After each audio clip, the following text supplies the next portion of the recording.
This morning we're going around and asking people why their ideas are awesome. I hope we like the answers.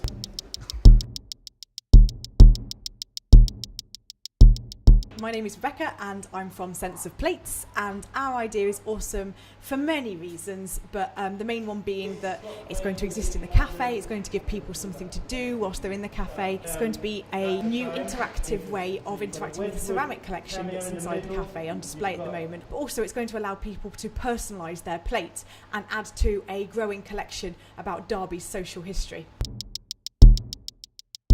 My name's Dave Gerrard. I'm part of Team Engine, and our idea is awesome because we aim to make an open source community powered by this beam engine. I'm Steve from Team Engage. We're working on the railway exhibition, the railway section. Our project is totally awesome because you get to run around pulling levers to high speed, it gets totally frantic, and you're trying to avoid crashing trains and save everybody's life. How could it be more awesome than that? We are Team Suck, Squeeze, Bang, Blows, and we think our idea is awesome because you are interacting with this beautiful Rolls-Royce machine and also seeing what is actually happening inside the engine digitally. You're learning from doing, and you're also working together in a team, so there'll be 4 people interacting with this engine. And once you've done that, you have this amazing outcome when you start flying in the skies. Hi, I'm Jill Carlson from Museomix Conversations. We're creating a 3D tactile interactive map for the city of Derby. It's awesome because people can come in and share their own stories and have a conversation with the museum.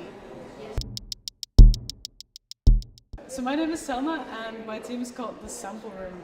And what we're doing is really awesome because it's about community curation, it's about responsive curation. Basically, the idea of the sample room is that 3 objects will be taken out of store that are normally locked away, not seen by anyone. And visitors will come in and we will measure their response to these objects. So we will, for example, measure their heartbeat, their temperature, their pulse, what they're actually feeling for this object. And the object that's most felt for will get some company from a friend from the storeroom. And that way, the museum community is really determining which objects are brought in, and objects are brought to light that are normally locked away on the shelf in the storeroom. Hi, I'm Pernille, I'm from Denmark, and I'm part of the Circle group. Our idea is awesome because we are creating a digital tunnel from the museum to the outside world.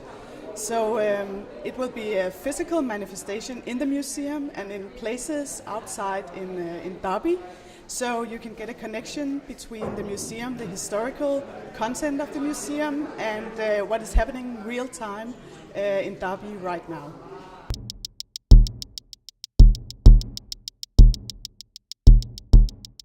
This is the evening of day 2, and we've pretty much got there with the teams. Now I'm going to ask you guys what you feel about how the space has been used and what they've come up with and the prototypes that you've seen.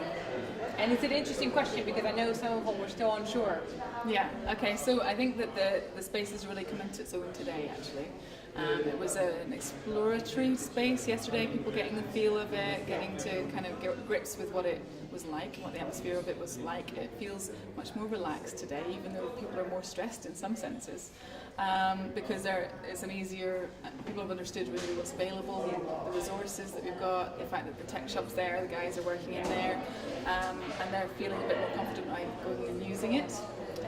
I think the prototypes are really coming on. There's a big change, would we say, between yesterday and today? Yeah, definitely. I think in terms of pushing the boundaries with what they've come up with, I think is really interesting in terms of pushing their own boundaries, but also pushing museum boundaries in terms of innovating. I think everyone's chosen something that's really different, that appeals to them, that they're passionate about, and I think they're really integrating some of the technology that we have and some of the skills that we have into the mix in terms of what they're coming up with. Okay guys, so this is it. This is day 2, and tomorrow we come back for day 3, which we'll see our final prototypes, and hopefully we'll have pizza and beer with smiles on our faces.